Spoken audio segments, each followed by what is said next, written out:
Hello, all. It's a privilege to be with you all today. My name is Thomas Scaria, and I'm deeply passionate about resilience and rising above challenges. The transformative power of accountability. These themes are not just integral to an entrepreneurial success, but also to a personal growth and fulfillment. Today, I want to share a journey with you, the one that pushed my limits and taught me invaluable lessons. I hope my story will resonate with you and inspire actionable change in your own life and businesses.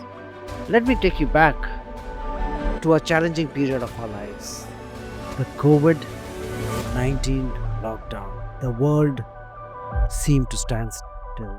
Uncertainty loomed large. During this time, I got a junk mail from Terry Fox Foundation mentioning that they were hard on funds coming in. I decided to undertake an audacious challenge, running 5 full marathons in 5 weeks. That is, yes, 42.2 kilometers or 26.2 miles to raise funds for Terry Fox Cancer Research. This wasn't just a physical endeavor, it was a journey that tested every ounce of my resilience and determination and served a cause which later on became close to my heart. I remember the first marathon vividly, the excitement, the energy, the initial burst of enthusiasm. But as miles stretched on, reality set in. My muscles screamed, my feet ached, and doubt began to creep in. What was I thinking? Can I really do this?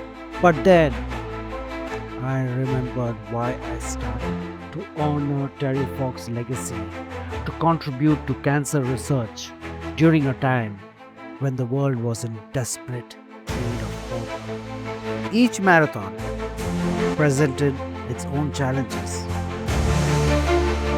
The second marathon was particularly grueling. I hit the infamous wall at mile 18. Every step felt like a monumental effort. But at that moment of struggle, I discovered something profound about resilience. Resilience is the ability to bounce back from adversity, to keep on going when the going gets tough. During those 5 weeks, there were countless moments when quitting seemed easy. But resilience isn't about avoiding hardships, it's about embracing. It's about finding strength in vulnerability and courage in the face of fear. Resilience is not a trait we are born with, it is something that we can cultivate. As per my experience, here's how you can develop resilience in your own life. Embrace vulnerability, that's number one. What do I mean by that? Allow yourself to feel and acknowledge your struggles. It's okay to be vulnerable. That's where your true strength is born. When I hit the wall during my second marathon, and so had happened in the third, fourth, and marathons, I was in the acknowledgement of my vulnerability that allowed me to push through. The second one is develop a growth mindset. View challenges as an opportunity to grow rather than obstacles to overcome. Each marathon was a learning experience, a chance to improve and adapt. The third one is lean on your support network. Of course, it was during the times of COVID, but there was no harm in just calling up people and telling them what's been happening around. Do not, I repeat, do not be afraid to ask for help. Surround yourself with people who uplift you and encourage you. During my marathon journey, the support from family, friends, and fellow runners was invaluable. The power of a cause. Running for a cause greater than myself is a powerful motivator. Terry Fox's legacy of courage and determination in the face of cancer was a constant reminder why I was doing it. It gave my journey a purpose and meaning. When you align your efforts with a cause that resonates deeply with you, it transforms your perspectives and fuels your perseverance. For solopreneurs and entrepreneurs, this means finding a purpose beyond profit. It's about identifying a mission that drives you and aligns with your values, whether it is making a positive impact on your community, advancing a field you're passionate about, or solving a problem that affects many. Let that purpose be your guiding star. Rise, resilience rise. Rising from adversity isn't about just bouncing back, it's about elevating yourself to new heights. After each marathon, despite the physical toll, I felt a sense of accomplishment that was unparalleled. By the time I reached my fifth marathon, something had changed. I wasn't just running to finish. I was running to prove myself that I could rise above any challenge and contribute to a cause greater than myself. Again, for entrepreneurs, the concept of rise is crucial. It's about setting ambitious goals and relentlessly pursuing them, no matter the obstacles. Here's how you can achieve it. Or better said that this is how I achieved it. I set audacious goal. Don't be afraid to dream big. Set goals that challenge and inspire you. During the lockdown, running 5 marathons in 5 weeks seemed impossible. But this was the audacious goal that drove me forward. Maintain a clear vision. Keep your goal, your end goal, in sight. Let it guide your actions. Every step I took was fueled by the vision of contributing to cancer research and honoring Terry Fox's legacy. Persevere through setbacks. Understand that setbacks are a part of the journey. Use them as stepping stones to reach greater heights. Each marathon had its own challenges, but overcoming them made the victory even sweeter. From here, we move into the journey and the destination. It is important to remember the journey is as important as the destination. Each step you take, each challenge you overcome, shapes you, prepares you for the next leg of the journey. Embrace the process. Find joy and fulfillment in the progress you make along the way. In my journey, each marathon was a microcosm of life's greater challenges. There were moments of pain and doubt, but also there were moments of triumph and joy. It taught me that success is not a straight path, but series of peaks and valleys. Embrace each part of the journey, or it is the journey that you grow and discover your true potential. With this, we come to accountability. Accountability was my anchor throughout the journey. I had committed publicly to running these marathons for Terry Fox cancer research. There was no turning back. The thought of letting down those who believed in me and those who were counting on the funds raised kept me going even on the toughest of days. Accountability is equally important in your entrepreneurial journey. It ensures that you stay committed and focused on your goals. Again, with my experience, this is how I built up my accountability. Finding an accountability partner, someone who will hold you to your commitments and provide you honest feedback. My accountability partners were friends and family who supported me throughout my marathon journey. Set clear milestones. Break your goals into smaller manageable tasks and set deadlines for each. Each marathon was a milestone, a step towards the ultimate journey. Reflect and adjust regularly. Take time to reflect your progress and make the necessary adjustments. After each marathon, I reflected on what went well and what needed improvement. Here we got to understand the supportive community is crucial for staying accountable and motivated. Surround yourself with people who share your vision and values, who encourage you and hold you accountable. During my marathon journey, the support from my community was a constant source of strength and inspiration. For entrepreneurs, it is building up a network of coaches, mentors, peers, and supporters who can provide guidance, feedback, and encouragement. Engage with your community, share your journey, and celebrate each other's success. Now, let's translate these concepts into actionable steps that you can imagine now, soon, maybe later on today. Daily journaling. Spend few minutes each day reflecting on your goals, challenges, and progress. Journaling helped me to stay focused and motivated throughout my marathon journey. Weekly accountability meeting. Schedule regular check-ins with your accountability partner or team. These meetings will help you to stay on track and make the necessary adjustments. Continuous learning and adaptation. Commit to ongoing learning and be open to adapting the strategies as needed. The lessons I learned from each marathon helped me to improve and adapt for the next one. Finally, a call to action. In conclusion, resilience rising above challenges, and accountability are just not concepts. They are powerful tools that can transform your entrepreneurial journey. Embrace vulnerability, set audacious goals, hold yourself accountable.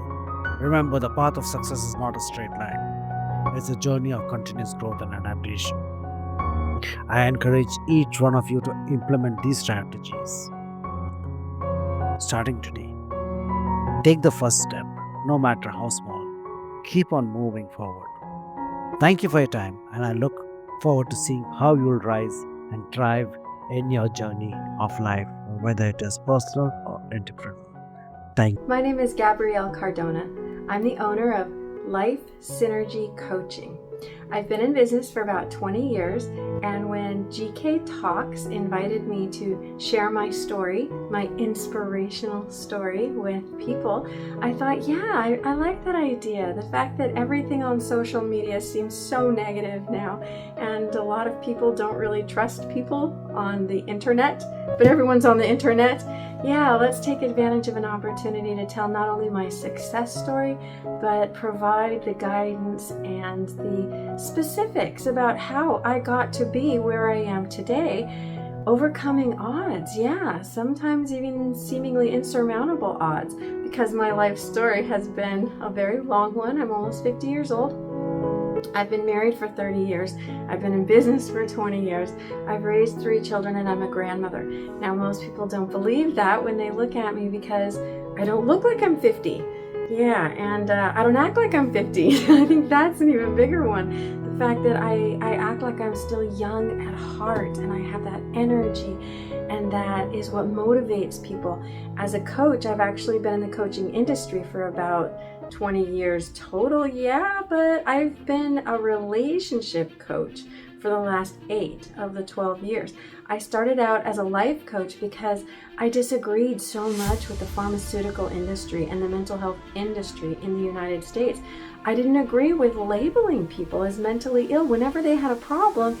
Yeah, doctors just wanted to put a word on them and then say, okay, so with this mental illness, disease even, you need this drug.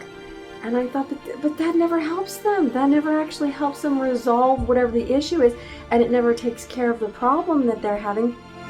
And I really didn't like the fact that they would answer your question with a question. I know this because I had tough times as a young girl. My mom would send me to different mental health experts.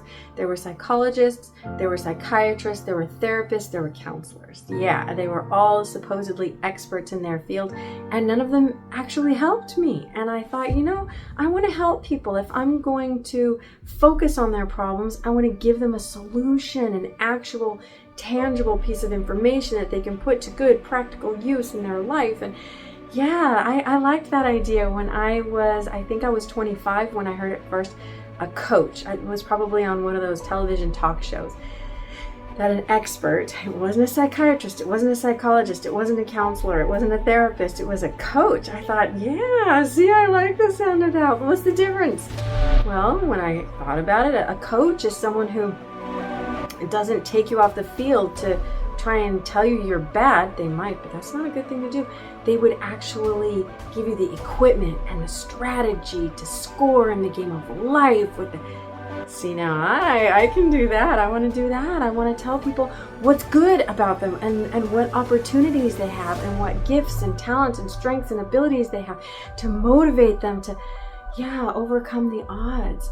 I had a very difficult childhood. It was tough for me because not only was I raised by a single mother, but I wasn't raised half the time by anybody. My parents were separated when I was very young. They divorced when I was about 2.5.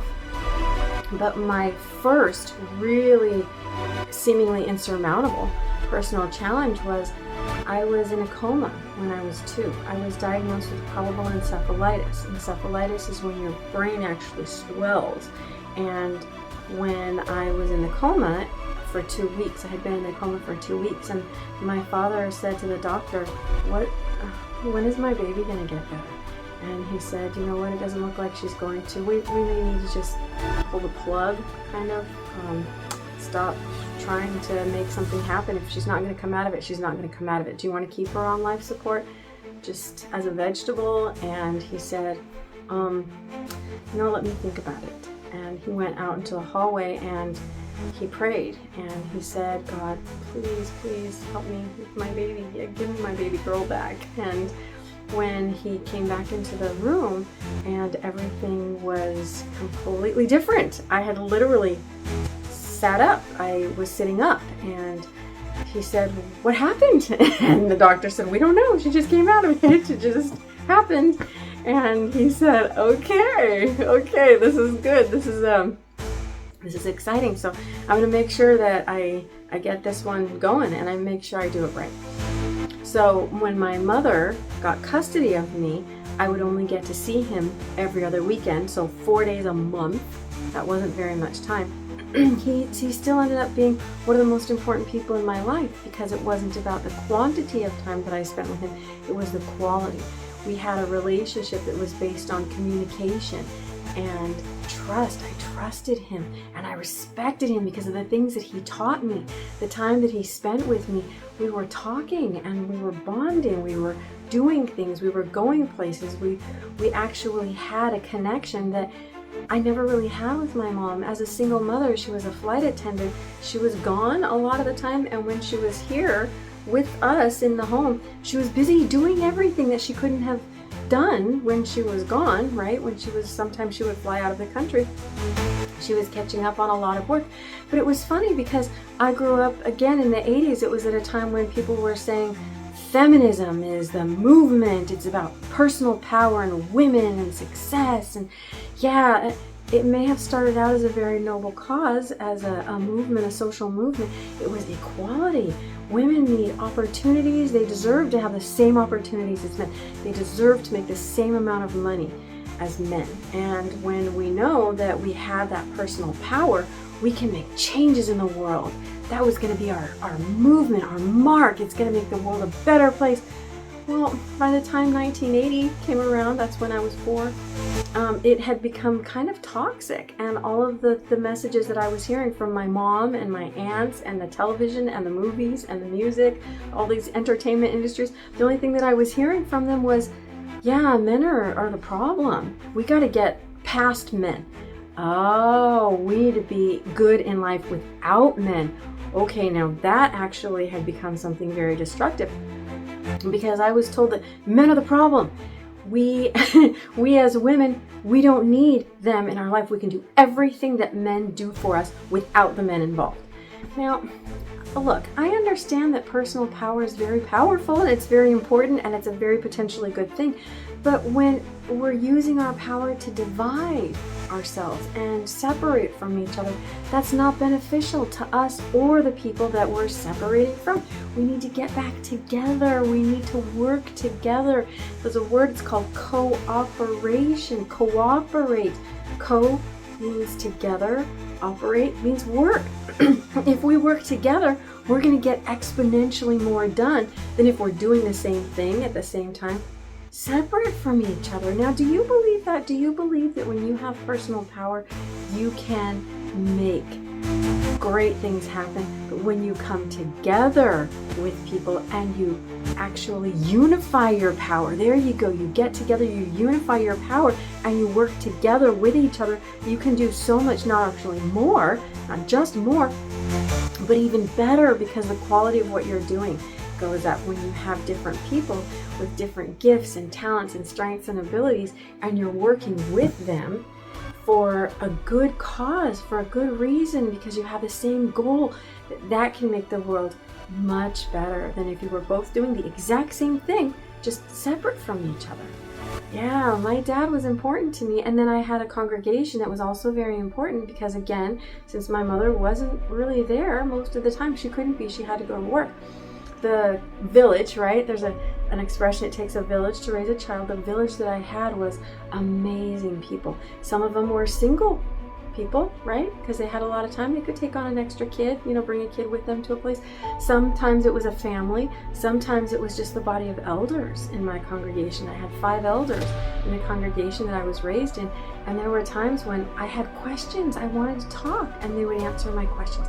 Sometimes I felt alone and I needed a hug and good words of encouragement. Hey, you know what? You're doing great, and I'm really proud of you. Whatever it was that I needed from them, they provided it to me. And that's why when I came out of the coma, I ended up having grand mal seizures. Yeah, that was kind of a residue of what my brain trying to get back to what it was. There was still that damage done. But my father taught me different lessons. The 3 most important lessons he taught me. Number 1, it's not what you know, it's who you know. Okay, and as a young girl, that didn't mean much to me, but as I grew up, see, it's about having social connections, but it's also about having that personal bond with the people that you are connected to. It's not just about what you know, it's about who you know, but then it's also the edification, that fortification of that connection that you have with them that's going to open up opportunities, doors of opportunities. But it's also going to give you the support and the resources that you need in order to get those things done. Yes, as a woman, you can do it on your own, but I didn't want to do it on my own. I liked people, I liked men, and I trusted them, and I appreciated them, and I respected them. The second thing he taught me was, when you lie to other people, you lose out on opportunities. But when you lie to yourself, you have nothing left. You don't even have yourself left. And I went, what? Because when you lie to yourself, you start believing your own lies. What you have isn't real. You don't have the substance of the quality of the information that you need in order to get things done in life. Okay, so there were times when I was frustrated and I was alone and I was overwhelmed, and I thought, but you know what? I have to be honest with myself. What really is going on and what really do I need? And that was important, because when I had those connections and I could be honest with them, they were actually okay helping me out. Yes, okay. And the third thing, the most important, possibly the most important thing, he said, you are worth it. What does that mean? Well, what it came down to sometimes was, you're worth the wait. Now again, we know in the 80s, after the 70s, promiscuity was glamorized and it was glorified, and it was, if you sleep around, men can sleep around, men can use women, let's use men too.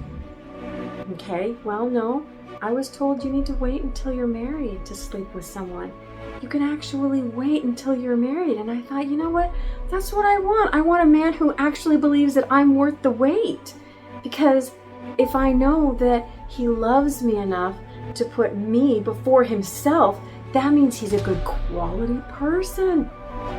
Okay, so quality above quantity, that was going to come around to unify with those other principles that my father taught me.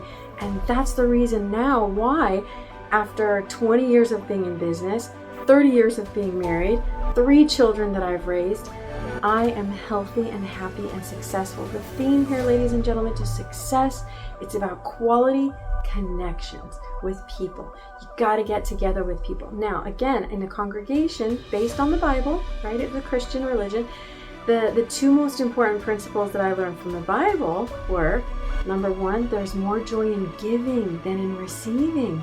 And number two, you can conquer evil with good. Yes, you can. But good is not just about what you do. That's about your thoughts, and it's about your feelings that are what are the source of what you do. Okay, so now that's a little bit tricky. Okay, you have to get your thoughts and your feelings into a good, high quality state. But you know what? If you do that, then that means you're going to attract good people to you. See, and when there's a bad situation, the good that you have is going to be more powerful than the bad that's going on around you. It could be a situation, it could be a person, it could be just a circumstance that doesn't really go away. It could be like the setting of what you're in.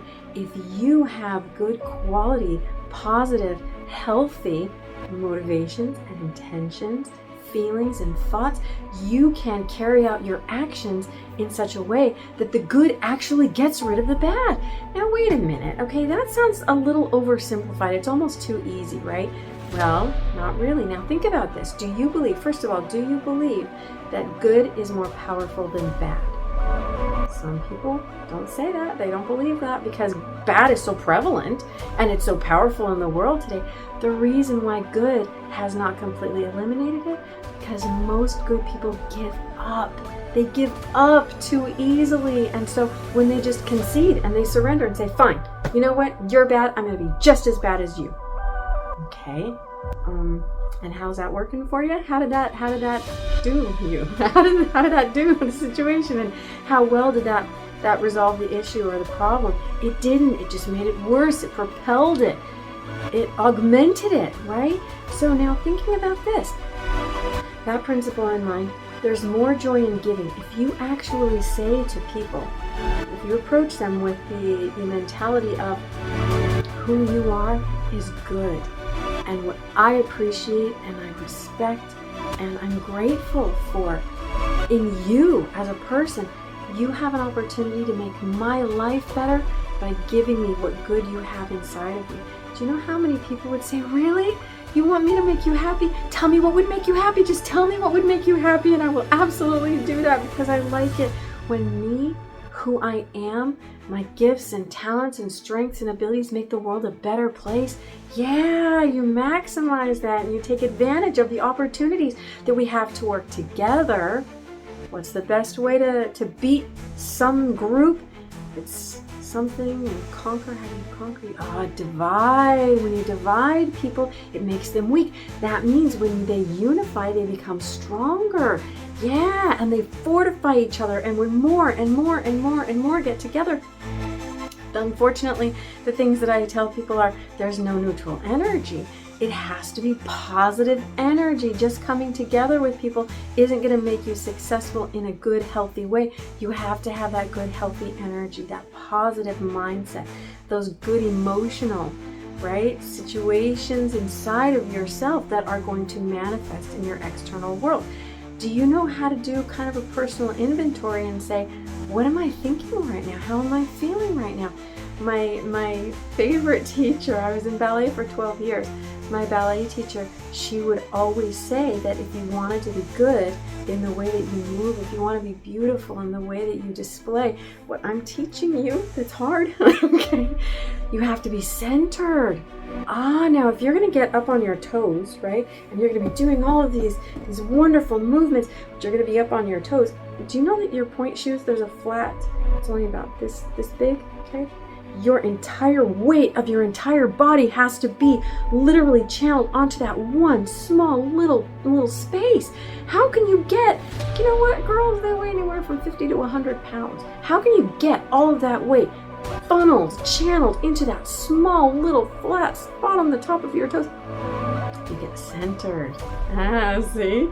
Centered meant that your weight, not balanced, because balanced is external. Centered is internal. Okay, that meant that the place where the top of your head was needed to be in line with the place that the middle of your stomach is, they actually call that your base, okay? Because for a girl especially, the base of your weight is just a little bit below the belly button. So when you have to get your base centered, and it has to be in alignment with the top of your head, then you can get it all the way down your leg. You can funnel and channel that weight distribution to the bottom of your toe. Yeah, see, then you can actually start moving your whole body around, and your arms and legs, and spinning everything, but your weight is going to be perfectly still.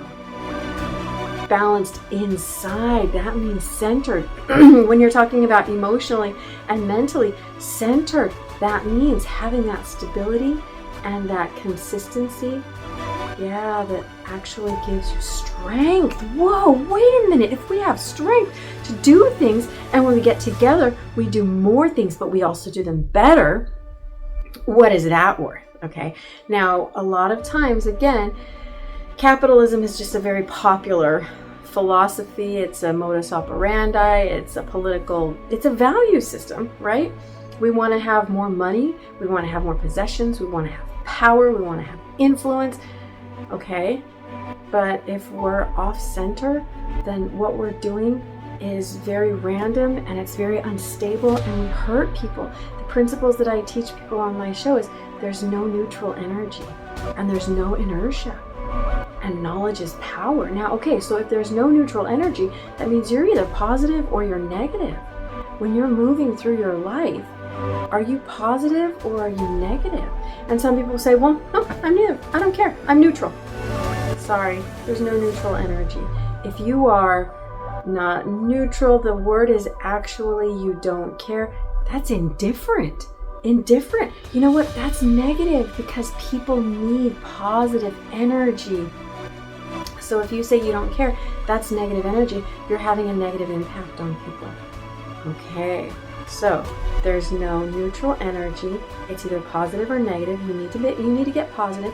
There's no inertia. That means you're never standing still. With relationships, we're either moving towards each other or we're moving away. Ask yourself, when you get together with people, are you moving towards them or are you moving away from them? And people can feel how you're feeling. Whether you like it or not, they can pick up not only on your vibes, but they can feel your emotional constitution. Now, we have technology. Again, that's not a good thing, because we can't feel each other when we have a machine getting in the way. Communication is only about 10% words. What's the other 90%? That is our body language. That's our eye contact. That's sense stress, modulation, intonation, inflection, volume, and pausing. That's our voice. We have to have our voice. We have to get together. So knowledge is power. That's the third thing I teach people. When you have the information that you got from your electronic device, how do you use your power? When you have power over people, you're either moving towards them or you're moving away from them. It's either positive or negative impact that you're having on them.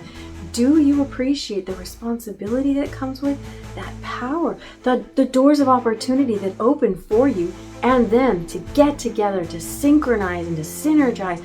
You've got a lot of opportunity in the world to come together. Do you know that sometimes you'll have to take a step back to recenter, to get your thoughts and feelings in alignment in a good, healthy, positive energy way, to then be proactive, not reactive, in the action that you take with people. Wow, think about that, ladies and gentlemen. What can you do with people when you get together? Put your phone down. Now, I'll give you an example. This is an actual real story. When I was raising my daughter, she and I would say, you know what? We're crazy here in our home, whatever it is. It could be a house, it could be an apartment. We need to get out and we need to spend quality time, just mother-daughter time together. So I said to her, you know what? Let's have a restaurant that we go to once a week. Sunday mornings, we would spend breakfast time together. Sometimes it was a Saturday, depending on the time that our church started, because it did change sometimes every year. And I would say to her, okay, so what do you want to do? Where do you want to go? Yeah, we got a routine. And so one day we were sitting there, we were talking. I said, baby, you can talk to me about whatever you want. Anything you want to talk about. She said, okay, well, you know what? Sometimes it was different things. Sometimes it was the same thing, just in a different way. And I said, honey, you know what? It's okay. Anything you want to talk about. No holds barred. One day, she just out of the blue, suddenly, for no apparent reason, she turned to me and she said, "If you ever pull your cell phone out while you're with me in public and we're spending time together, I will divorce you." And I said, "Baby, where did that come from?" My phone is on silent in my purse, under my chair, in a place where even if I did hear it ring, I wouldn't be able to get it. Where are you coming up with this?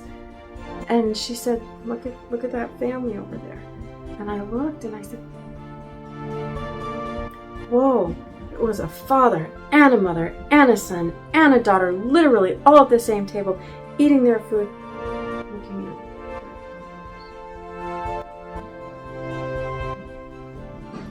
and I went, oh my God, they're not talking to each other. They're not even looking at each other. Look, sometimes, you're talking, but you're looking at your phone, while you're talking. They weren't talking, they weren't looking, and they almost looked like they didn't want to be together. And I said, baby, that's my concern, that's my nightmare, that's my greatest fear, that you're going to do that to me, that you're going to want your phone more than me. And she hugged me and she said, Mom, no, I want to be with you. And I'm like, thank you so much. She's 25 now, and we still go out. As a family, my other son is 27, my oldest is 29. Actually, he just turned 30.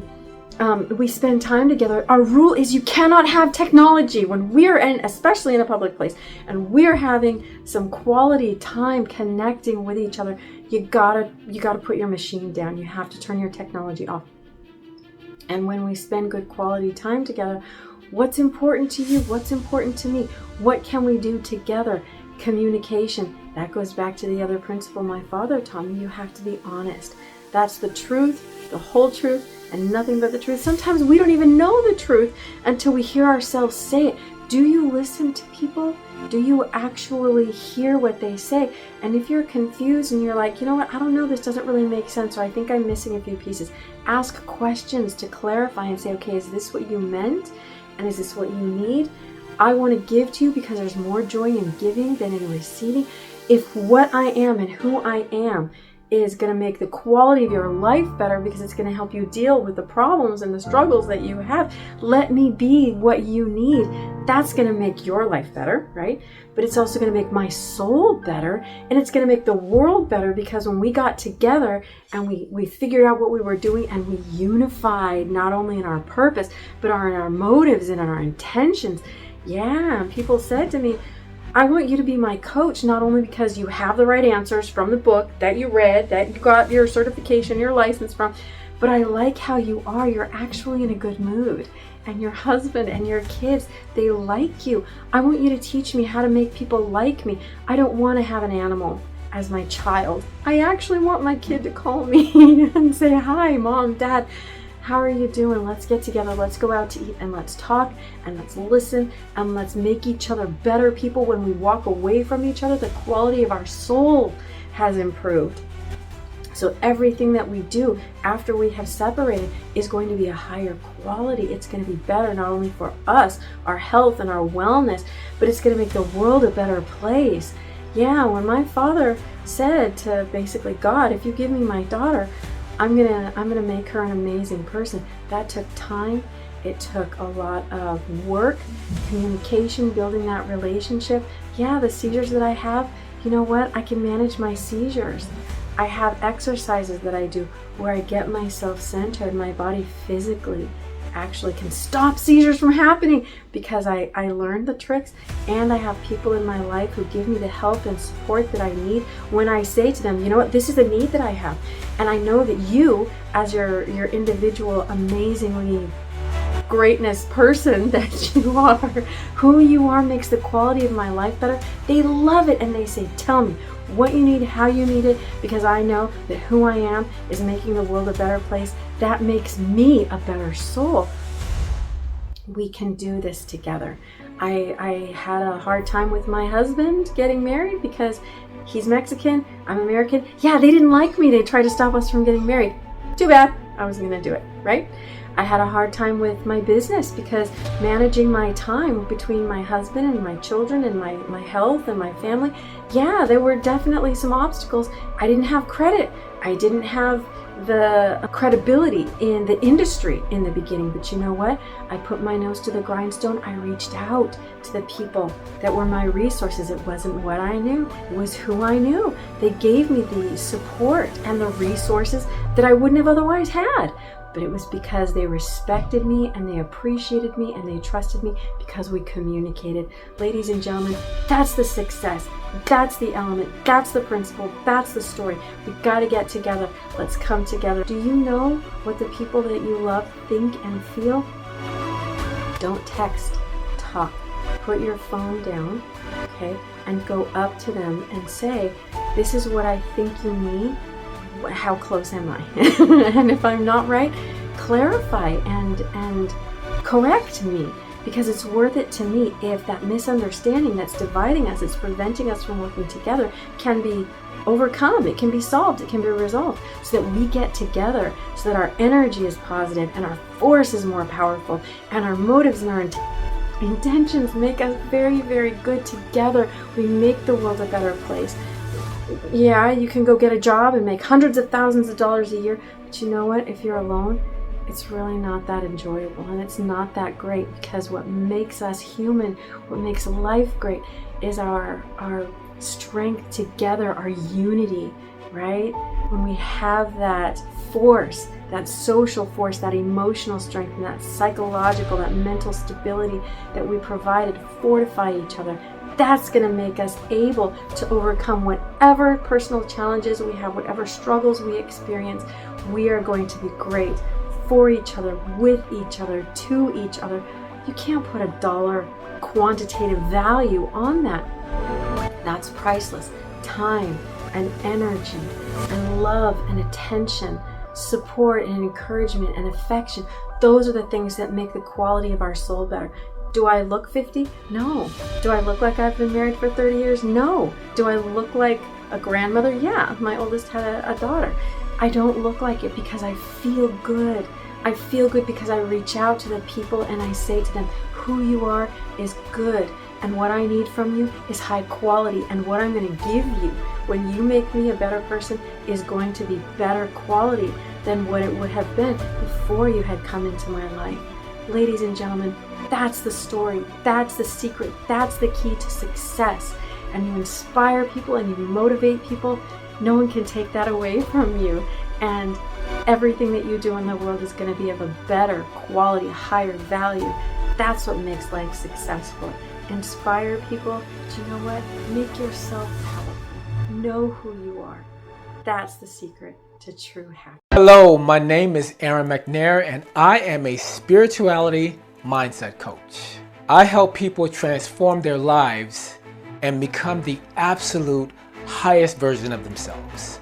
And I do this by using 4 powerful pillars. And that is, number 1, motivation. Number 2, consistency.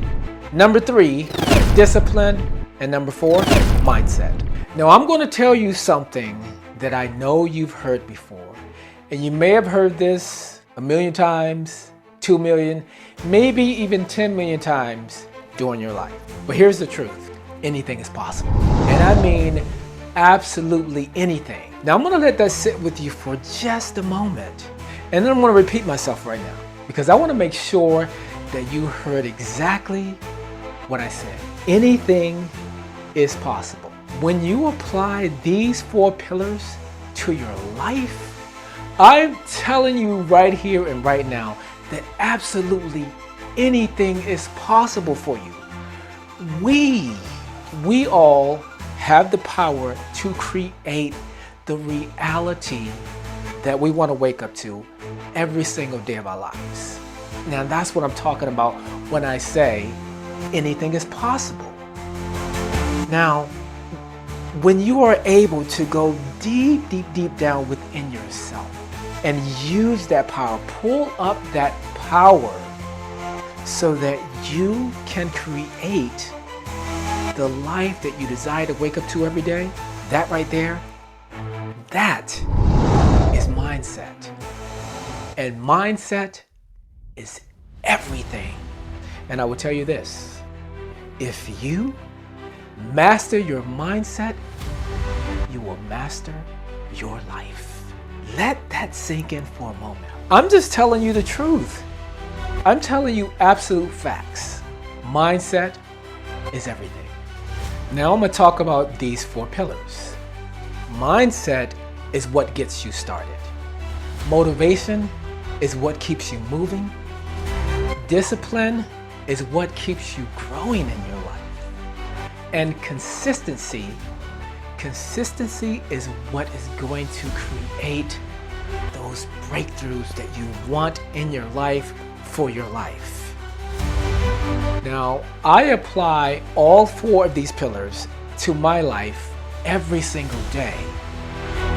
And I'm 58 now. And this is the most incredible space, the most amazing, the most happiest, positive space I've ever experienced in my life. And I'm still growing. And I'm saying that to say this. I have not always been in this space. I have not always been super confident. I haven't always been a life coach. I wasn't born a life coach, right? So I'm going to share a little bit of my background with you. I moved to California in 1997, and I moved here with my girlfriend at the time. You know, we were in love and everything was going fantastic. And at some point, that went totally downhill. And if I'm being completely honest with you, it was completely heartbreaking. And it took a lot for me to get through that. But I know that I needed to get through that because I had dreams and aspirations. And I didn't want to allow anything to stop me. So I kept myself busy. You know, I worked a lot and I was going to school at the time. And I eventually got past that. And then I became a fitness trainer. And I did that for 23 years. And during that time period, I went through another very challenging time in my life. This was also involving a woman. It just didn't work out for me. So, and what? That happens in life. It's all a part of life, you know? Relationships, they come and they go. So, this one wasn't as heartbreaking to me. I accepted, you know, what it is that she wants. She wasn't ready, and I wanted the best for her. I loved her, and I wanted the best for her. So that happened, and I ended up being homeless and living in my car. And that happened for a period of 6 months.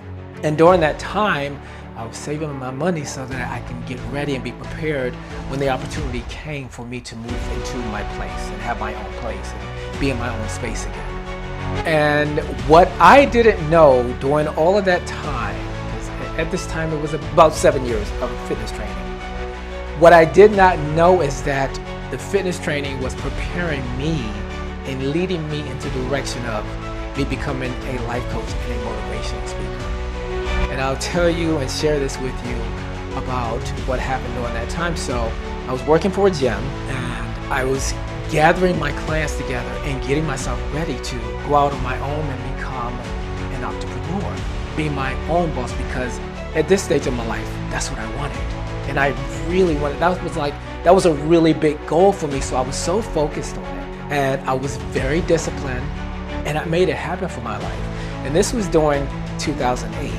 In 2008, we had the big crash, the financial crash. And so that right there, when it first happened, there were no changes. Everything was fantastic. I had lots of clients, and then they started falling off because they were having financial issues. And then so that in turn, affected my finances. And then I found myself in a situation where now I'm having financial difficulty. And I said to myself, when I leave this gym, I'm never working for anyone ever again in my life. And of course, it was very important for me to keep my word to myself. So at this stage, it's getting really tight. And so I'm thinking to myself, should I go get a part-time job? You know, it's getting really tight. I'm having some trouble financially. And I had to be totally honest with myself. Then I remembered the word that I gave to myself. And it's important for me to keep my word for my life. And I said, that's not going to happen. There's no way we're giving into going to work for someone else when I worked so diligently to achieve this goal, right? And so I held out. And it was all worth it. That's the thing. You don't know where the opportunity is coming from, what door is going to be open, but if you keep a strong mindset and you stay disciplined, it is going to happen. Your life is going to change. And it did. And I started making so much money. And shortly thereafter, something even more incredible happened in my life. And I have to share this with you because it's amazing. I met my wife of 14 years now. And that is the absolute best thing that's ever happened to me in my life. So all of that happened one after another. I just started making so much money, so I was totally financially secure. And then I met my wife. But all of that happened because I had a strong mindset, I was disciplined, and I believed that what it is that I wanted to achieve for my life, the goals and the dreams, that they were going to happen. And I knew that those opportunities were going to come into my life. I believed it, and I made it happen. And I'm saying the reason I'm sharing this with you is because you can do the absolute same for your life. Because I'm certainly no better than any of you all are. Now let me get back to me being a personal trainer. When you're a personal trainer, you're working with people one-on-one and you're close to them. So there is a lot of conversation about life, about what's happening in that person's personal life. Little did I know that all of this personal interacting and me being so positive and optimistic and having a very strong mindset and being disciplined, I was able to help so many of my clients with the issues that they were having in their lives. And I didn't know this at the time, but all of that was leading me to becoming a life coach. So it totally prepared me to be in the space that I'm currently in my life. And I absolutely love what I do. I mean, the joys of helping someone change their lives it's unmeasurable. And so here I am now, this life coach. So I started there, and then some more magical, amazing things happened in my life. As a matter of fact, I started with my first spirituality coaching client. And then the very first session was so incredible. There was a lot of tears, and I didn't know what to expect because this was my first time. And also, I want to share with you that during this time, I became a certified spiritual coach. So I took that course as well. That led me to become a spirituality mindset coach because I was already a mindset coach before that. So I added that to it. And it's just been an absolutely incredible journey, and I'm truly living in my full purpose of my life. And I'm saying all of that to say this to you. The life that I wake up to every single day next to my wife, loving everything that I do in my life, and I look forward to all of it, that is the life that you're supposed to be living. That right there is the life that God intended for all of us, to live our purpose, to create, to inspire and uplift and encourage one another and live blissfully in this world. Have utter abundance in our lives, mentally, physically, spiritually, and financially. I'm telling you that this is how we're supposed to be living. And that's exactly why I said to you in the beginning that absolutely anything is possible. And listen to this. If you make that mindset shift of believing, you specifically, and I'm talking to every single one of you, believing that anything actually is possible for your life, then you are going to begin to see those things happening. Why? One, because you made, and most importantly, you made that mindset shift, and now your energy has changed. Two, now you're totally motivated because you're excited about this, because you know what your purpose is now, and you can't stop smiling and laughing and being so happy about it all. Three, being consistent in your actions, working towards your goals and your dreams, because you know you can attain it now, because you've adapted that mindset that anything is possible.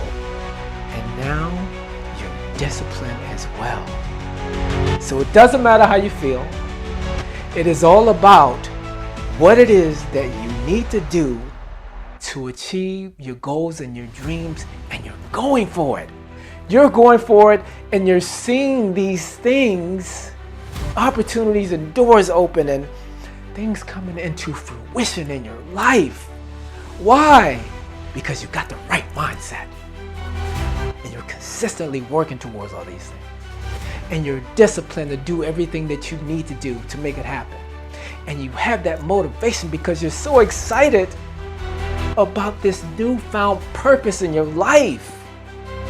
That's where we are supposed to be, I'm telling you. That's the life that you are supposed to be experiencing. And listen to this. That is the life that you're supposed to wake up to every single day with the biggest smile on your face, and so thankful and so excited to be blessed to be you again with a fresh 24 hours of your life. How about that? Now let's touch on that spiritual side of our existence. The most important part of our existence, our spirit and our souls, which is going to live on forever once we leave these fleshly bodies. And I'm going to tell you this, God wants us to live in joy, peace, happiness, utter bliss. Now, we're not just here to survive, we are here to thrive, to illuminate. And when you living with the power that you were given, then you're going to be able to help others. You're going to be able to lift them up, encourage them, inspire them, and let them know that they have the power to create the reality that they wish to wake up to every single day of their life. And that is what this life is truly about. And when you know that mindset, when you know that, that is how you're living. That is how you are navigating in your life. And when you know that, listen to this. When you know that, now you are going through every day of your life with the, oh my gosh, I'm just so excited to share this with you, with the best navigation system that exists. Because we're all on a journey here on this earth, every single one of us, as individuals experiencing our own journey. And when you know you have that power to create any type of life that you desire to truly live in, that is when you have discovered, and when you are living your life through the best navigation system that exists. And that is that connection to Source, God, the universe, our highest self. That's that power.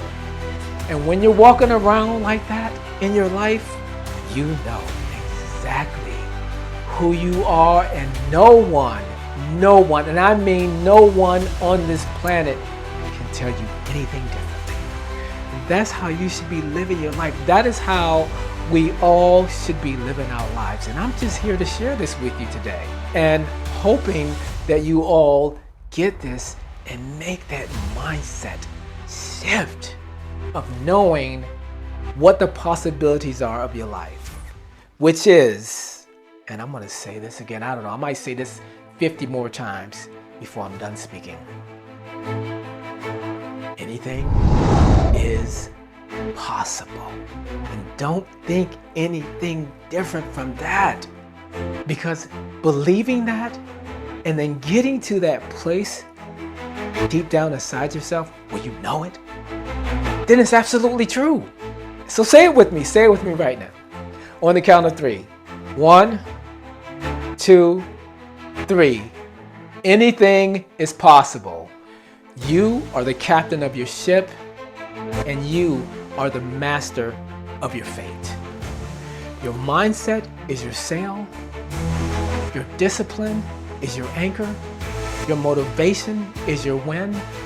And your consistency is your compass. Choose the direction of your life boldly and create the life that you desire to wake up to every single day. And you have the power to do just that. It's an absolute honor to speak to you.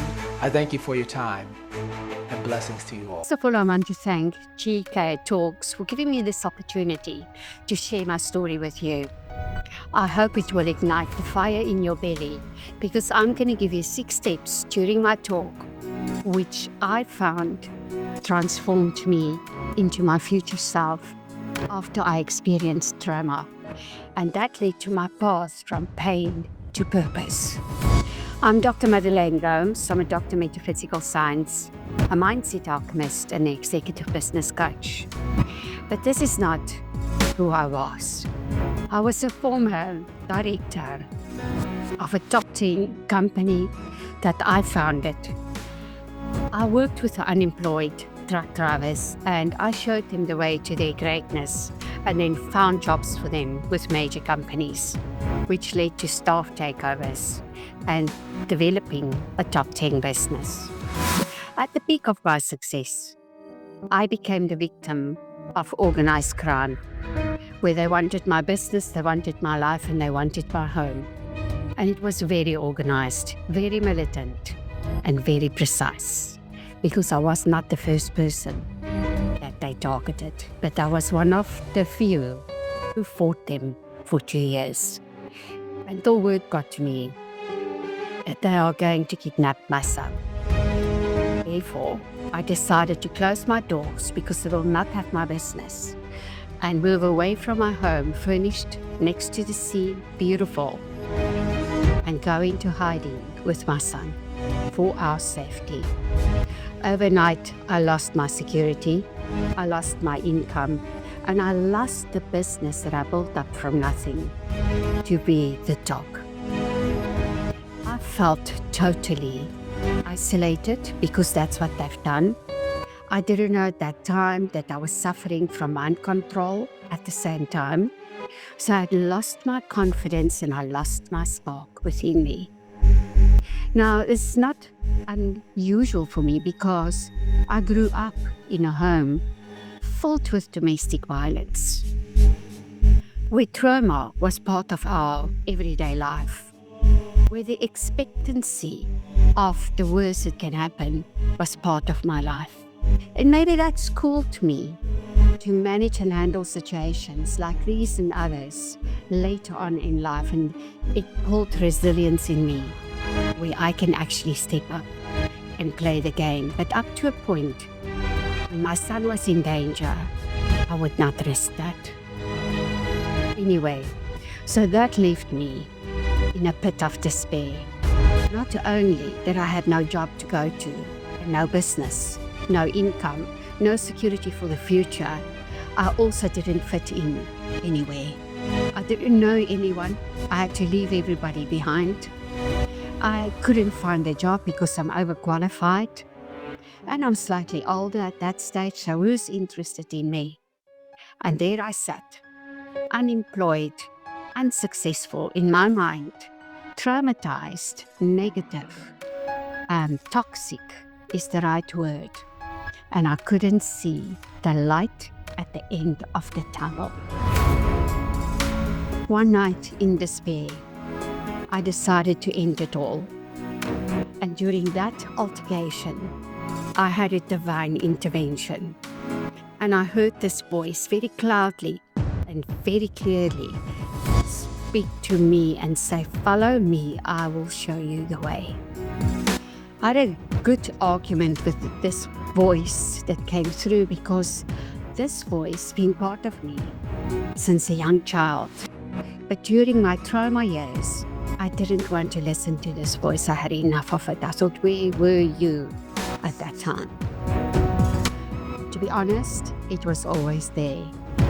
Yet as it may, I started to follow the voice, the prompts every single day because I thought I had nothing to lose. I started to feel better, like a miracle healing or a cloud started to fall over me. I started to feel slightly lighter, and I started to do things again and start to slowly but surely interact with people. But I had these negative beliefs in me. And every time I had a belief or a trauma thought or anxiety coming into me at that stage, I had the voice coming through and say, not like this, like that. This continued for about 2.5 years when I realized that I am actually fine. I'm healed, but I redid my inner architecture. I rewired my mind. I rewired my self-esteem. I rewired my body. I even looked different. And I had to find forgiveness in my heart, which was the hardest, most difficult part of my full healing journey to achieve. Because there were many close people that deceived me, sold me out. That was part of my story. Yet as it may, I've learned the following. When we go through trauma, all our season of life changed because seasons are there for 7 years. We either up our game or we totally change it. And if we don't, it becomes harder and harder until it gets changed for us. Now that's a different conversation for another day. So I didn't listen and I got changed. And my season got changed. And today, connecting the dots back, I can see why, and I understand it, and I'm grateful for it. So what I've learned is the first step in your healing is renewal of the mind. The mind forms the foundation of who we become, what we believe, and what we achieve. It also forms roots like a seed within us that bears the fruit that we plant. Also, it leads to patterns of behavior. So every seed's got a pattern of behavior. And if you plant the seed of fear, the pattern of behavior, it will block and stop you and put the worst possible fear in you not to take action, not to move forward. But what if? What if they? But I can't, but I've never.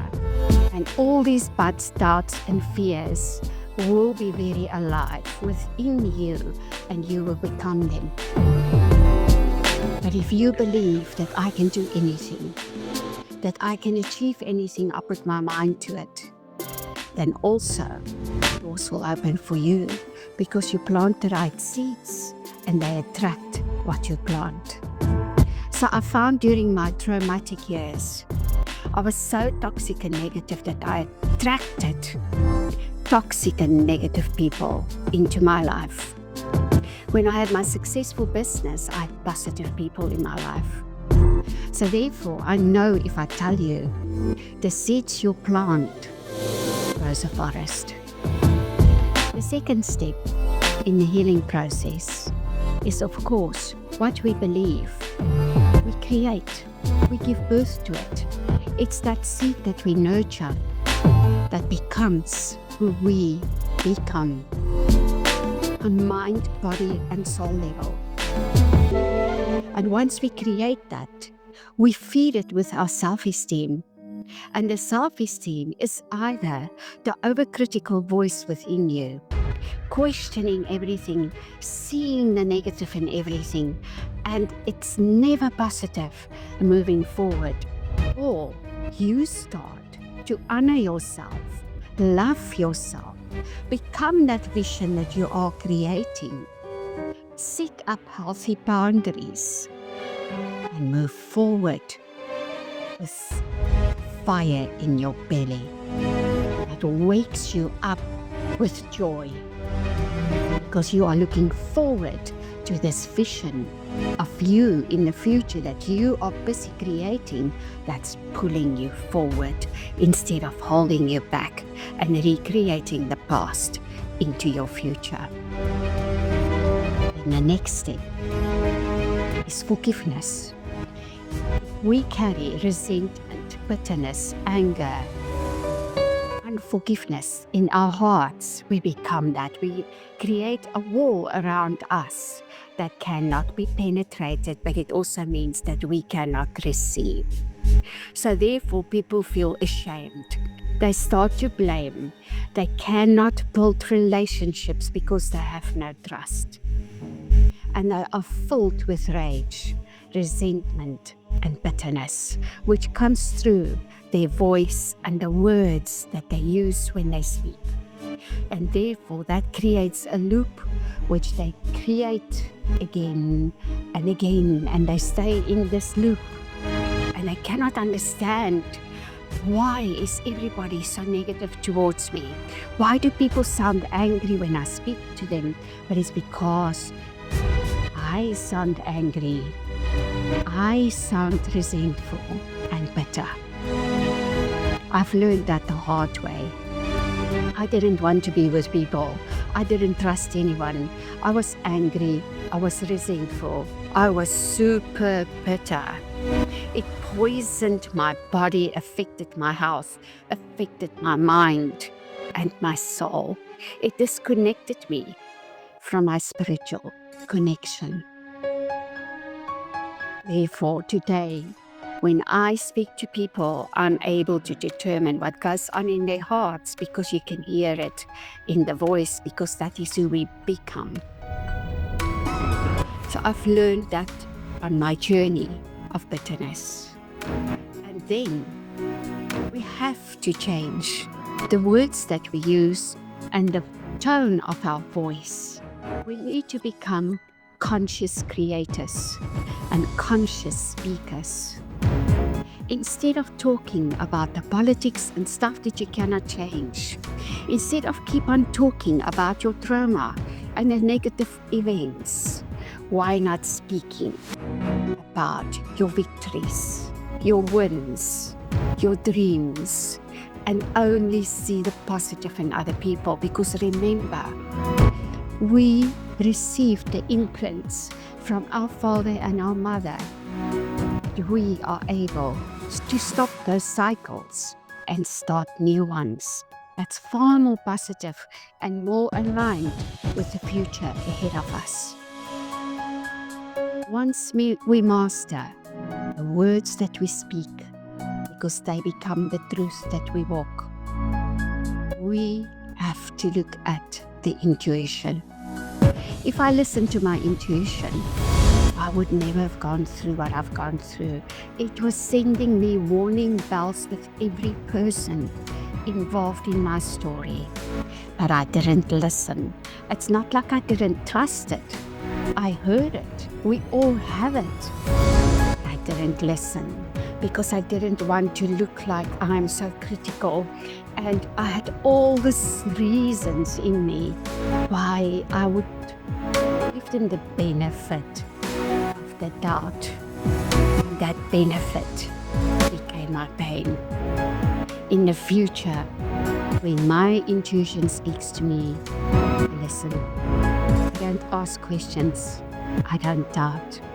I listen. Because God gave us the super intelligence system within us, which I just explained to you step by step.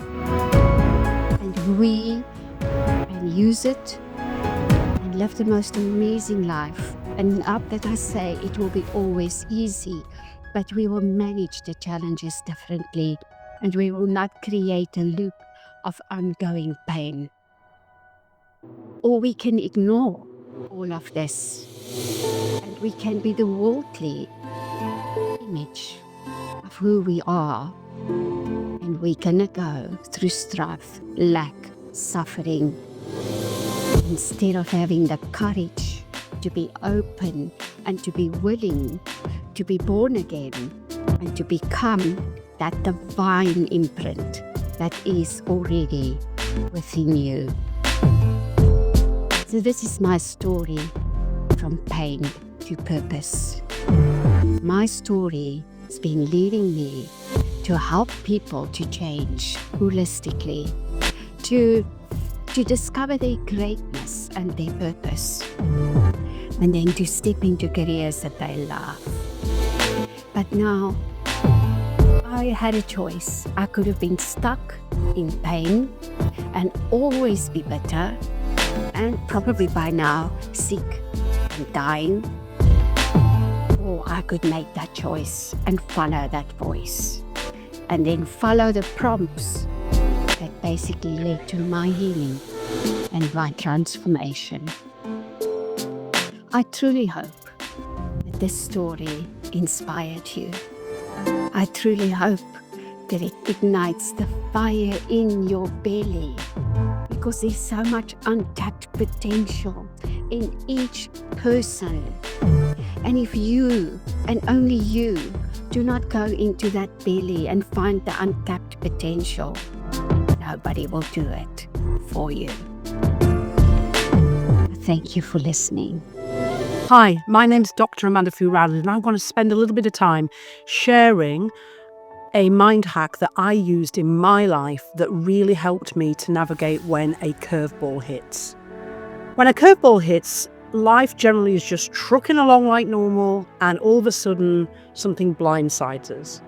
And for me, that's exactly like my life had been. It had been normal, as in, just the usual thing of losing people that we love, but in a chronological manner. I was married and divorced, but that happens to lots of people. And so life was good, and I'd written a couple of books, and my career was going really well.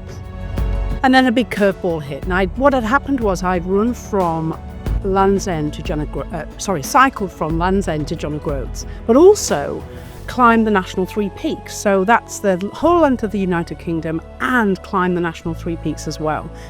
And that was a fabulous challenge that I did with two other friends. We raised a lot of money for charity, which was just fabulous. And then I returned back to New Zealand, where I spent half of the year every year, just for a routine a health checkup. But it transpired that there was a tumour the size of a golf ball in my left kidney, and the kidney needed to come out immediately. Now, what I decided to do was to treat that as an adventure, not one I'd chosen to go on, but I was on it anyway, so I may as well look at it through adventurer's eyes. And that's exactly what I chose to do. In fact, on the morning of surgery, bearing in mind I'd never been in hospital, I'd never had surgery before, so this was brand new. When the anaesthetist came to see me and offered to give me a little concoction to relax me, I was like, oh no, I'd love to come down and see the operating theatre and meet the crew, because I was looking at it through adventurer's eyes. What was wonderful was she kind of thought it was a bit weird, but she agreed that if that's what I wanted to do, I was the patient, and she was going to allow me to do that. What I also learned from that was they were going to listen to Freddie Mercury all the way through surgery, which was quite a lengthy surgery. What's not to love about that? And I got to meet all the team. It had a much more personal touch, and I definitely found that way of approaching it, in terms of I'm an adventurer as opposed to I'm a victim of cancer, I'm a cancer patient, I'm a cancer sufferer, was far more helpful. So my first neural coding tip is, whatever the curveball is and suggests it might be, how can you approach it differently? How can you look at it differently? Now, if somebody had tapped me on my shoulder when I was in hospital in Christchurch, New Zealand, on the 14th of November 2014, and said to me, Amanda, a year tomorrow, your husband of 19 years will die of the same disease, I'd have said, angel from the future, you've got the wrong person. I'm the one that's had to have an organ removed, not him. And yet, a year and a day later, I lost my beautiful husband, Keith. And it was another huge curveball. Now, that time, I didn't get my neural coding toolkit out straight away. What I did was I needed to grieve, I needed to cocoon myself in my grey bubble, which means that we make ourselves small, we stop doing things that we love, we're just not functioning, we're not firing on all cylinders. And I knew that that was a process I needed to go through, but equally, I also knew that the longer I stayed in the grey bubble, the thicker those walls would get, and the harder it would be to get out. So I decided to allow myself the knowledge of knowing that I was in the grey bubble, that I was licking my wounds, feeling sorry for myself, grieving, receiving lots of help from people. And then it was time to make a decision. And I literally broke out of my grey bubble and I started doing something that I love, and that's running again. I was running around a lake, a beautiful lake in Queenstown, New Zealand called Lake Hayes, with a gorgeous friend of mine. And she stopped right in front of me and she said, "Amanda, it's really weird. I see your life like this massive canvas. And half of the canvas is full of colour and it's rich and it's beautiful oils and it's all the experience of life from birth to when you lost Keith. And the other half is completely blank and you get to put whatever you want on that. And if anyone can do it, you can." So I got designing. I designed that I wanted to fall in love with somebody. Now, somebody that's been married to two men, and prior to that was with a hot fireman for 10 years, married for the first time for 5 years, divorced, and then married to beautiful Keith. I lost after 19 years of being together. You would think that I would choose a man, naturally, because I'm not gay. I'm labelled as heterosexual, and yet I fell in love with a woman. And so this is when I got a second massive learning, in that I decided at that point to not have any labels in my life. I'm not gay, I'm not straight, I'm not bisexual, I'm not heterosexual. I'm Amanda. I'm me. And even though I've been in 3 long-term relationships with men, that doesn't mean I'm heterosexual. It means I'm Amanda. I'm me. And now that I'm with a woman, people often say to me, "Are you gay?" And I go, "No, I'm not gay. I'm Amanda. I'm me." So labels help to define us for sure. And absolutely, when I had a tumour with cancer inside it, it was helpful to be labelled by the medical profession as a cancer victim, a cancer patient. That was helpful. So I learned to accept the labels that work and not accept the labels that are put on me. That was my second learning. Oh, and you might be curious, Sarah and I are now married 10 years and we have 2 beautiful 5-year-old twin boys, Noah and Jasper. We live in Portugal and life is good.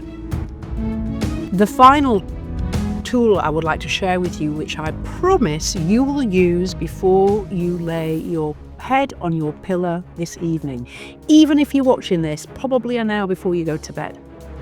I was in that hospital in Christchurch and I was recuperating from the operation, and a lady came to visit me. I didn't know her particularly well. I played golf with her a few times. I would call her an acquaintance, and it was really kind of her to come and spend some time with me.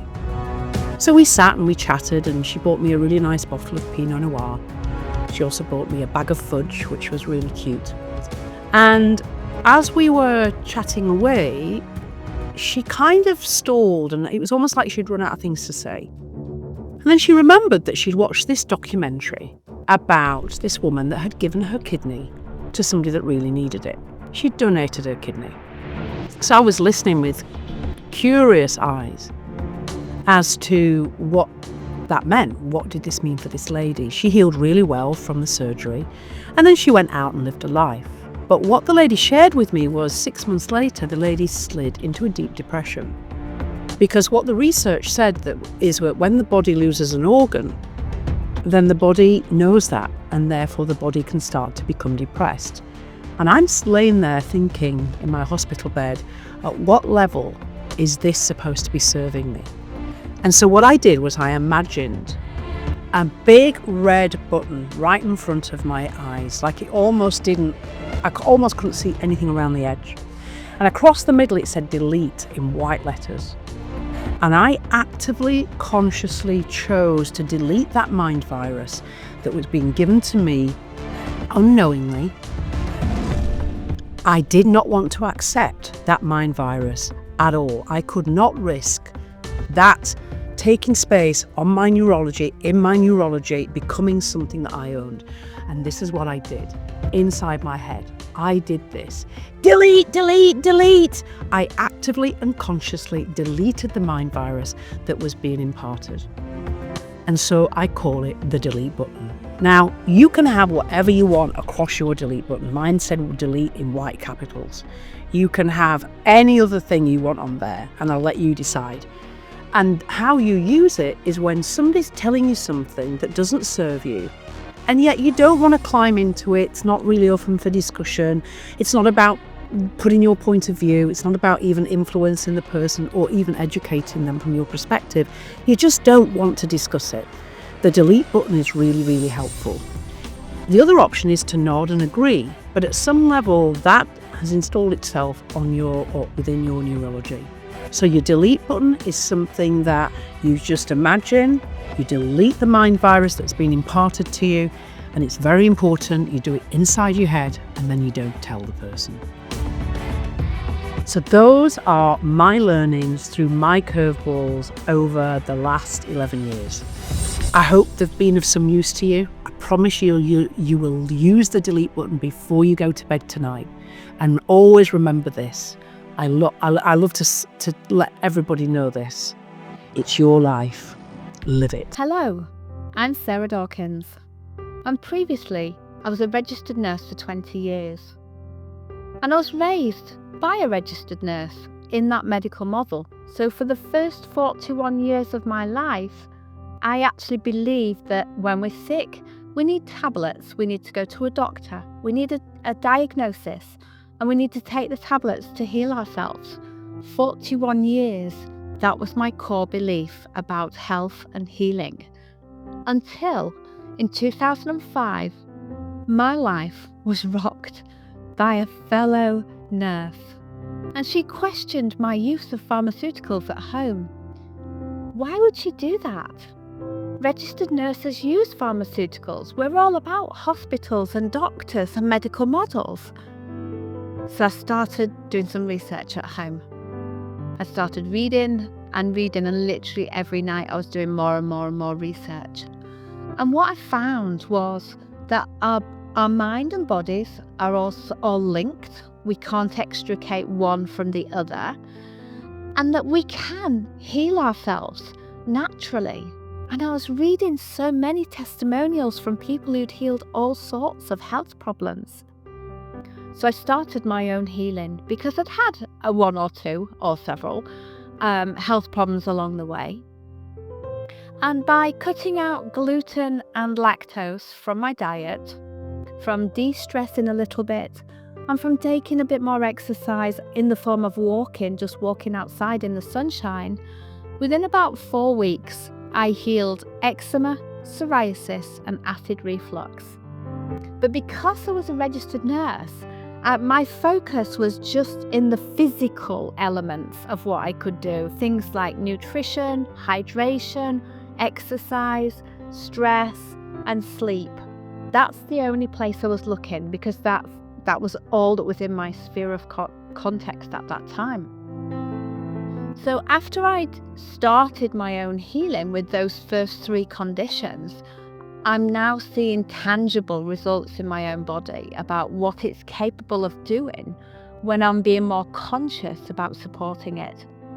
So I went on then to look further and do more research about what else my body's capable of. And it wasn't until I spiraled into a deep, dark depression that I realised I needed to do more work. But of course, being in that dark depression with suicidal thoughts, I couldn't think clearly. I wasn't aware of what work I needed to do.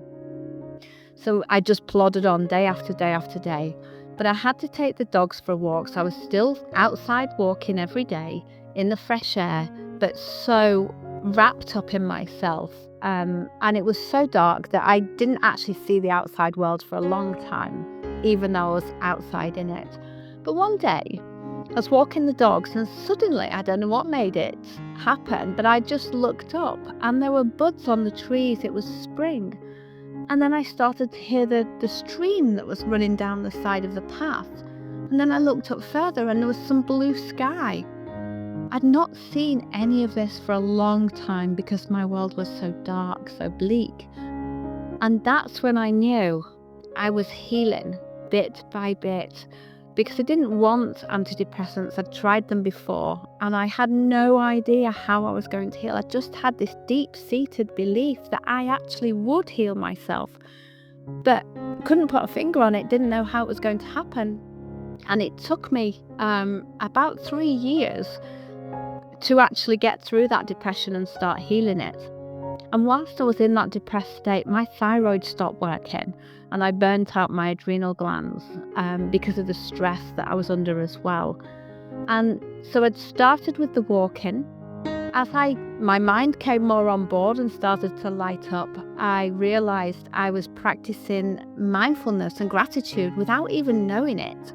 And that's about being more aware of my surroundings and what's going on, and being grateful, being thankful that I'm alive. I can see these buds on the trees. I can see the blue sky. I can smell the perfume of the flowers. And I was just so thankful that I could even do this. And as I started to heal a bit more, I started then to look at meditation. And my first thoughts of meditation, because I'd never done it before, was like sitting on the floor going, I tried this and there was a voice in my head going, who do you think you are? So I couldn't quieten that until I found guided meditations on the internet. Once I'd found that, I started to look for that inner peace within me, just for 5 minutes each day, sitting, listening, in my mind's eye, taking myself off on that journey that I was listening to, and being in that place of calm and peace. And then as I started to feel a bit better, I started going on to, how do I want my life to look? What is really going on? And I see now, looking back, that depressive state was me at a crossroads in my life. I always wanted to be a nurse, so I went into nursing, but didn't feel the fulfillment I thought I would. And see, looking back now, that was my message, that actually, yes, I want to help people in their vulnerable states. Yes, I want to support people. But being that nurse in that hospital, I was keeping those people stuck in that medical model, being reliant on pills, on surgeries, on interventions. And I realized I needed to step away from that. But who was I? Because Sarah was a nurse, and if she wasn't a nurse, who on earth was she? So that led me to a whole authenticity battle to find who I was deep down at my core. Because so many of us go through life, and as a child we are who we are. But then we're told, no, don't do that, don't speak like that, act like this, do that. And we start putting all these layers on top of ourselves, and we become somebody who we're not, to please other people, to try and fit in, to be liked by people. So I had to strip back all these layers and find out who I was deep down at my core. And that took a lot of inner work, because outside of Sarah the nurse, I had no idea who I was, what I liked, and what I wanted to do.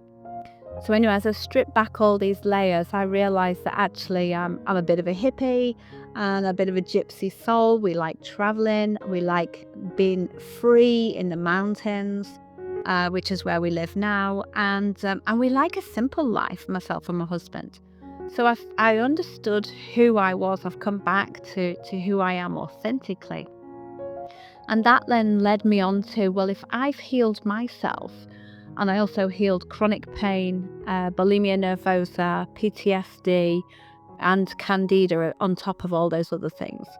And I thought, well, I need to help people like myself before I undertook this healing to see that there is a life outside of pills and doctors and hospitals, because until I was 41, that's all I saw. I didn't understand this external world of health and healing that's coming from within us. It's not in the external world. It's coming from within us. We heal ourselves. So I trained as a coach to help other people and support them to heal themselves like I'd healed myself. And in the training, I also learned that the physical aspects of healing, I'd done that myself. I'd learned the mental health aspects of healing with the mindfulness, the gratitude, the meditation. And the meditation took me into a spiritual aspect of health and healing, because it brought me back into myself, to listen to that little voice within me that speaks, that I'd shushed and quietened all those years ago. And through my training, I actually realised there's another pillar of health and healing, and that's the emotional aspects. And that really is about healing our past. We have to be able to come to terms with whatever's happened in our past.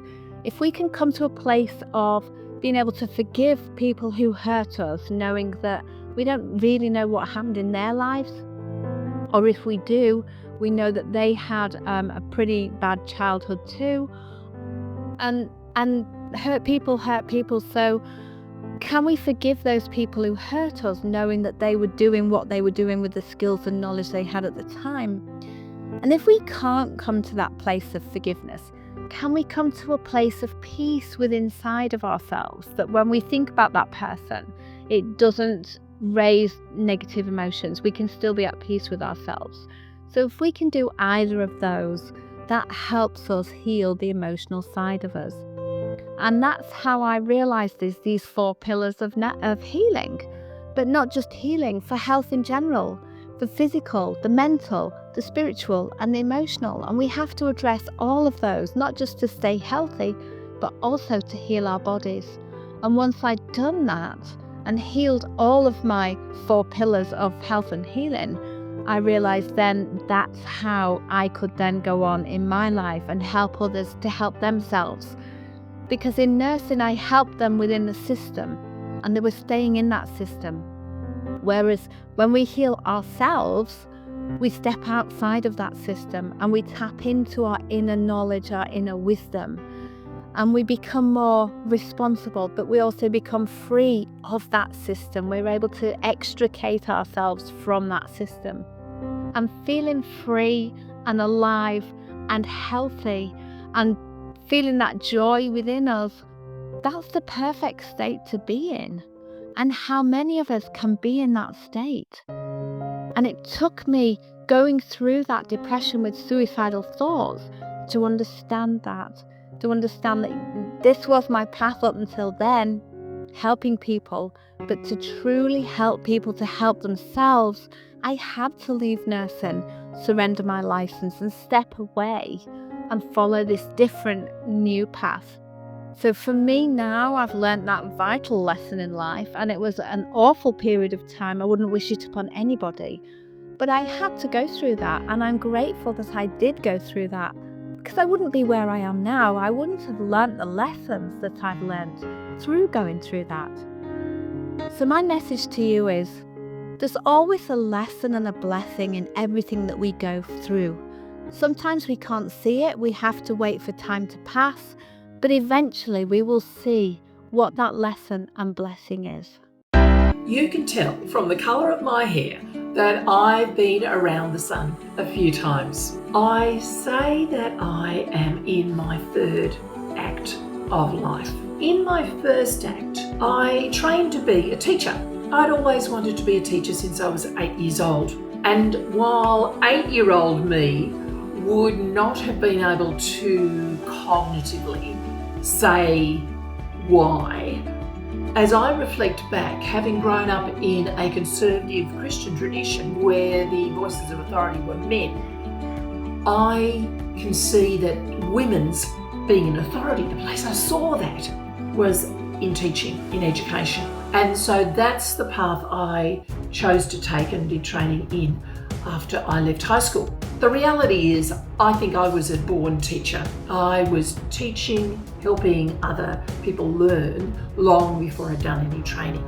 So I think there was both that combination of being a woman with some authority, but also following a passion, a gifting that I had been given.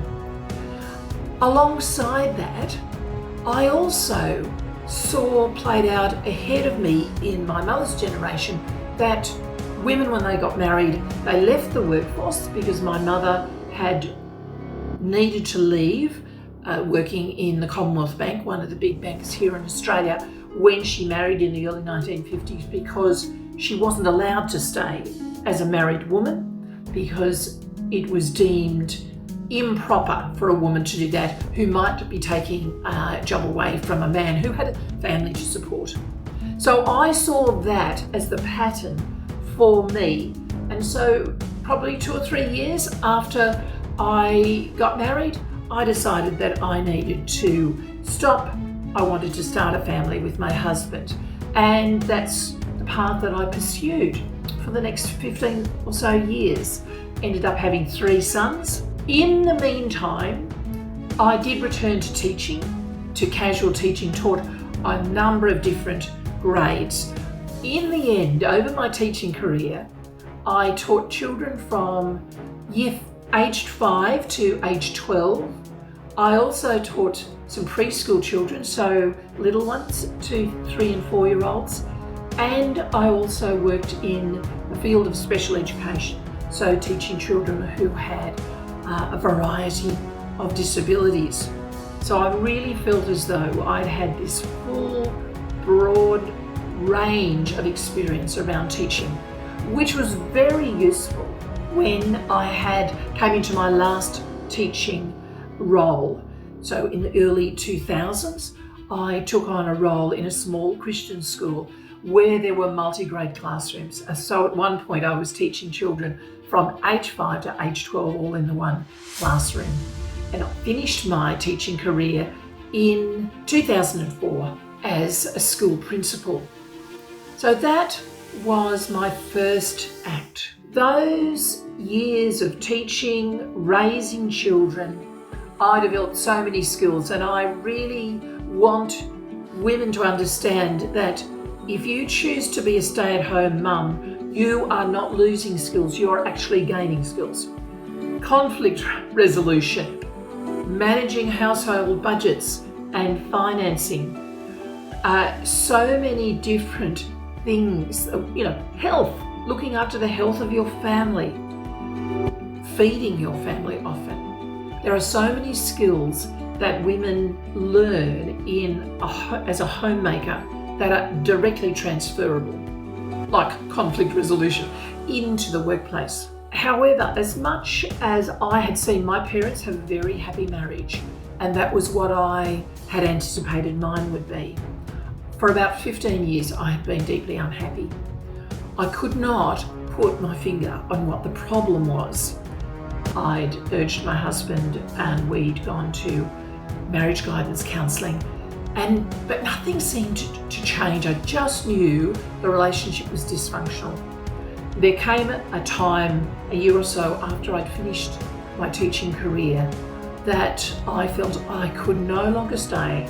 And so I sat across the table from my then husband and told him why I was leaving. And when he said no, I clenched my hands together like this in my lap and said yes. And that, I believe, was the bravest thing I have ever done, because I was flying in the face of the example of my family.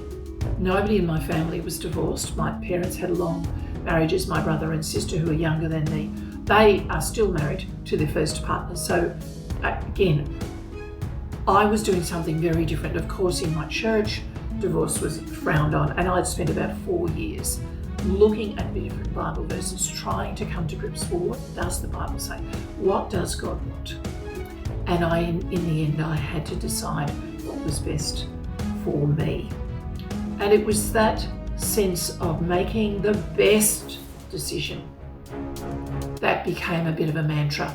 I'd spent my marriage trying to get this right, because I figured if I changed enough, then the marriage would change. But of course, for a marriage to work, it needs to have both people making the effort, and that wasn't happening because my husband couldn't see that there was any issues at all. And so my mantra became, I'm going to make the best decision that I can, given the information that I have at the time. I gave up with this idea of getting things right. I was in completely new territory, uncharted territory, as I moved into separation and divorce, and my whole world, I was turning my world upside down by making that decision. So into my second act, now I'm divorced and I move into a second career. Having a strong Christian foundation, I joined the Salvation Army, which is a Christian-based welfare organisation, and I went and trained with them in Sydney to be a Salvation Army officer. Now, what that involved was becoming an ordained minister of religion. I did a degree in theology, ended up doing an honours paper as well. During my time as a Salvation Army officer, I worked in Canberra, in Sydney, but the most significant thing I did was to go to Nauru, which is a tiny island in the Pacific, about 4 hours flight from Brisbane. Now, the Australian federal government had an agreement with the Nauruan government to open or reopen the offshore processing centre there on Nauru for asylum seekers. So as people came largely via Indonesia on leaky, fairly unseaworthy boats, they were then transferred to Nauru for processing, which for them was a completely traumatic process. And I had the opportunity to go and work there with the Salvation Army, providing welfare services. I didn't have a burning desire to work with refugees, and certainly didn't have a burning desire to work in the tropics. But I put my hand up because I couldn't think of a reason why not to. And that decision became pivotal. So here was I, a white woman in her 50s, grown up in largely white Australia, in a conservative Christian tradition where everybody thought like me, spoke like me, looked like me, and I land in a Pacific Island culture, and I work with asylum seekers from hugely different backgrounds, from Iran and Iraq, Afghanistan, Pakistan and Sri Lanka, and some from Asia and Africa, speaking all these languages that I didn't know anything about, like Dari and Urdu, Farsi, Tamil, Arabic. And most of the asylum seekers were Muslims who come from Muslim countries. So diametrically opposed, well, so I thought, to my Christian faith. It was so challenging for me. And my body, on that very first day that I walked down into the camp, my shoulders are tension, my stomach's churning, and I just felt deeply, deeply uncomfortable in a place where there was so much difference. I felt threatened by it. As I reflected over those first 4 weeks on what my body was telling me, having grown up in a tradition that said, the mind, the will, that's the primary, this was the first time I'd actually listened to my body, and I realised my body was telling me something that my brain hadn't yet caught up with, that I was afraid. I was afraid of these people who were so different to me. Somewhere along the line I realised that I had learnt that difference was a threat. And I think we learn that unconsciously when everybody around us is the same as us. If somebody is different, well, they must be wrong. There must be something wrong about them. You don't want to be involved with those people because they're different. As I realised that, I came to understand that sense around difference being a threat, there was an underlying racist bias to it, which shocked me, because I would have said I didn't have a racist bone in my body, but I realised I'd absorbed these racist outlooks purely from where I'd grown up and the messaging that I had received.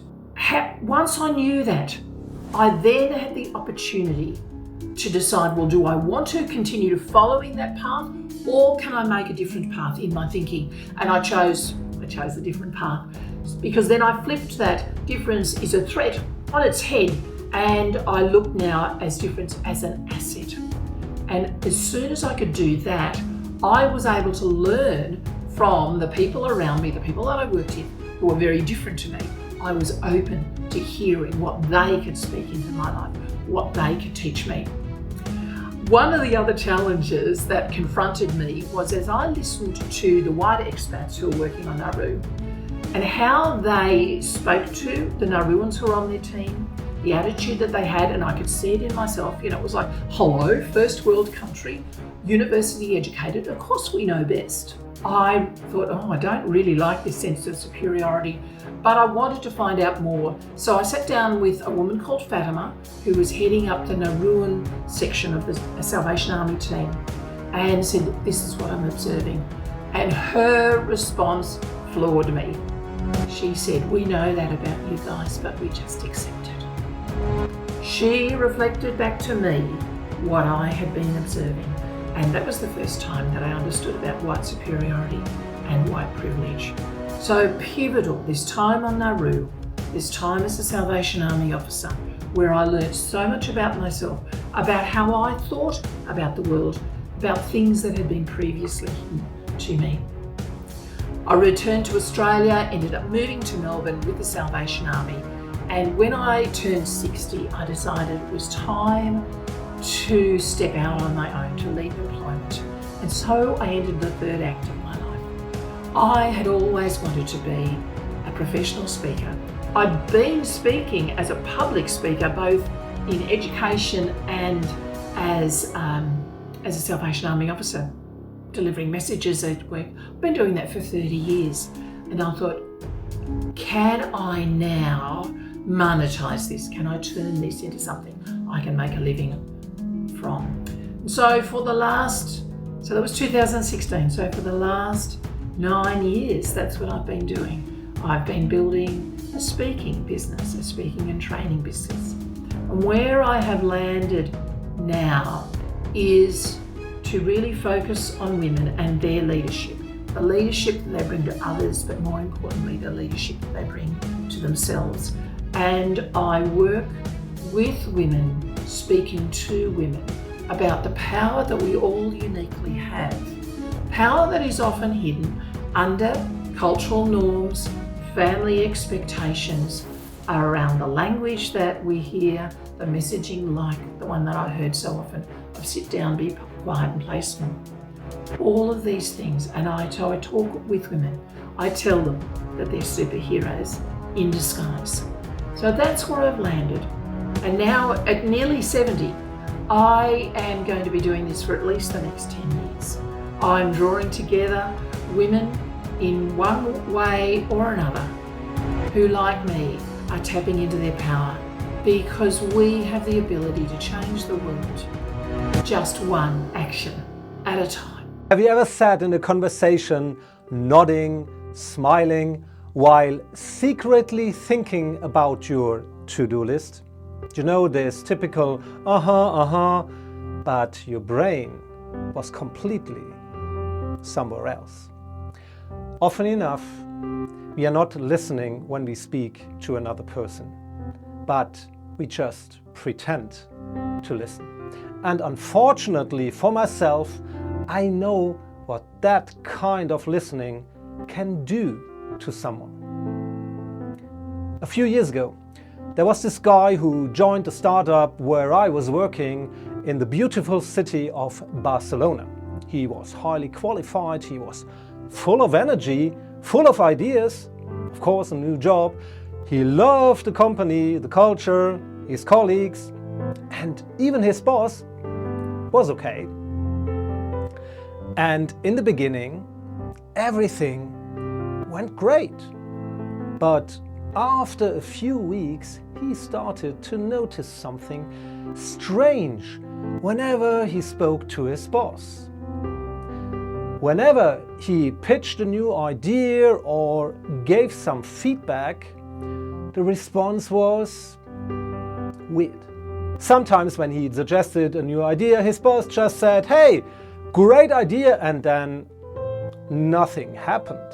Sometimes the boss would just interrupt him saying, "Hey, we tried that already." And sometimes meetings were cancelled in the last minute, over and over again. And this guy, he didn't feel heard. Of course, worse, he didn't feel seen. And after only 3 months in, he made a decision. He quit. But before he left, he sat down with his boss and said, "Hey, I'm not leaving because of the job. Actually, I love the job. I'm leaving because you weren't listening. You were just pretending to listen." The reaction of the boss? Totally surprised. He wasn't aware of that problem at all. And now, in case you're wondering who this qualified and now totally frustrated team member was, I won't tell you, but I will tell you who his boss was. Yeah, that would be me. In just a few weeks, I managed to turn a totally motivated member of my team into someone who was looking for the emergency exit by not listening to him. And here's the worst part. I had no idea. I thought I was being efficient. I thought I was giving space. But what I actually was doing, I was turning someone highly motivated into someone desperate to leave. And it's not just at work, isn't it? We do this all the time, don't you think? With friends, with family, with those, the people we love most. A distracted here, or just quickly checking our phone there. And my favorite, finishing someone's sentence because we are too impatient to wait. And how does the other person feel? Not seen, not heard, not valued. You know, author Stephen Covey once said, the biggest communication problem is that we do not listen to understand, we listen to reply. Let that sink in. We do not listen to understand, we listen to reply. And that was me. I was listening to reply, listening to be efficient, listening on autopilot. But listening, real listening, is a decision. It's something you do with your full self. And it's not about the time you spend with the other person, it's about presence. As a public speaking coach, I can tell you this is something most people overlook. Great speakers don't just talk. They listen first. They tune in into their audience before saying a word. What do they need?